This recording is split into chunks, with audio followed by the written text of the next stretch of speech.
garden creatures. You can spawn things for them to play with, or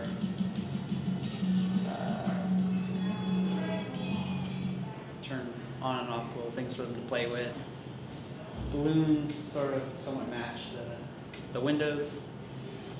Colors match, and then there's certain things that, like there's lightning that happens in the game that happens in the balloons. And if you hit the buttons by the balloons, some of the balloons go out and balloons appear in the windows.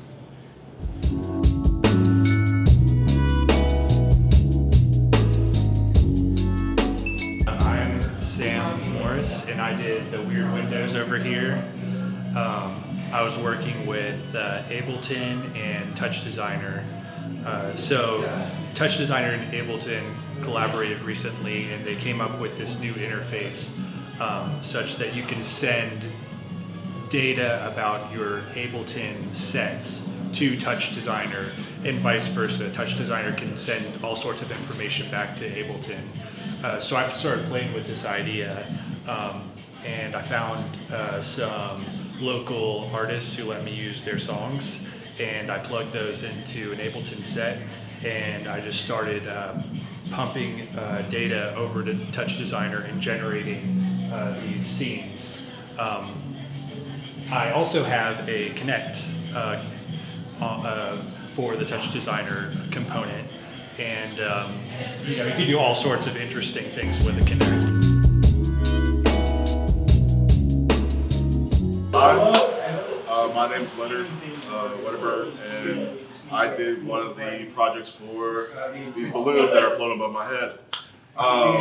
So what happened was I got a message saying I need some help on a project, and my neighbor needed help on a project, so I just went over there, and then she gave me this computer. It was like, I need help, and I was like, okay, I can try to figure it out. And she told me exactly what she was going for. She was going for a Princess Mononoke, little tree spirits and everything that shake and whatnot. That's what we were trying to do. So as you see, they all different. They're green in the beginning, but then they change to white as you press buttons over here.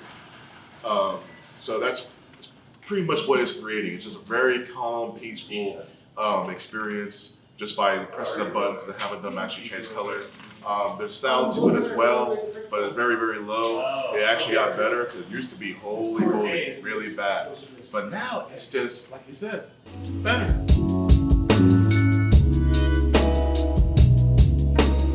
I'm Matt Hutchins, and I worked on 3 different experiences for the interactive windows you see here, and I also built the server and the controllers that get all these experiences to communicate with each other throughout the gallery.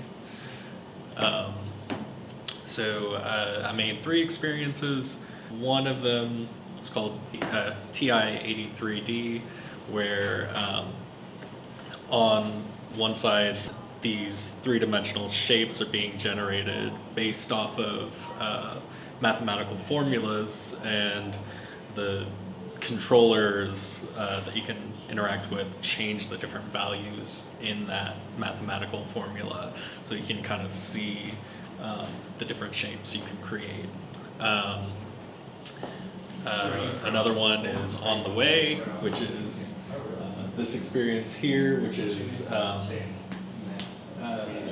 created based off of a ride on a subway. So basically I'm taking a bunch of spots on the image and generating shapes based off of colors that exist in different locations, and you can change how that works in general. I also made a piece called Turbulence, which is a piece where you can just kind of a fluid dynamic toy to play with, where you can there's an abstract representation of fluid entering containers, and you can change the viscosity and things like that. And then on the other window there's kind of different representations of Perlin noise moving throughout the screen, and you can change all the aspects of it. Basically, it's as pretty as you want it to be, just interacting with all the controllers, and you can just try to create a piece of it that means something to you.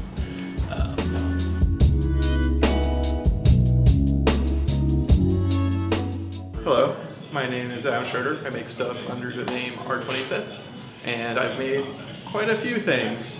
So I helped make the glow orb, which is all these balloons here, with the wonderful Amanda Hutchins, who's been shown internationally. So I helped do like the back end stuff for that, and they did like the fabrication stuff. I also made 2 experiences for it. The one on there now, what is it called? It's called The Inhabitants of This World Greeted Us Kindly Even Though We Couldn't Comprehend Its Form. It is a one-dimensional walking sim. So the controls allow you to walk around, and some of them allow you to talk. And if you're within a close enough range, the things in the world will talk back to you. I also made another experience for this that isn't on there right now, called The Thunderstorm Cradled us softly asleep and everything felt as if it would resolve itself. That is a kind of relaxing experience where there's a breathing light and there's a thunderstorm with some ambient music underneath it, and you can control like raindrops and thunder sound effects. I wanted that to be I joked that I was going to put it above my bed, so it's like the most calming, relaxing thing. I also worked on 2 things for the oscilloscope, one of which is called the Marvelous Electrovisual Wondergraph, and it is a spirograph simulator. So the light switches, which are the control screen, change the size and some other parameters of the inner circle, so it draws it line by line.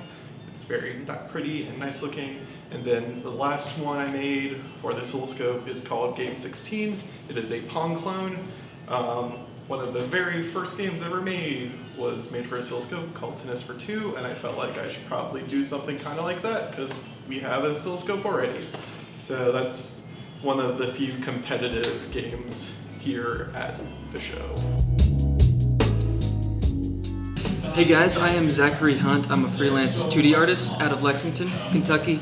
I've been involved with RunJumpDev for a few years now. This is my 2nd time participating in collaborating in Rules and Play, and I've gotten the privilege to collaborate with Sam and Shay and John with various pieces.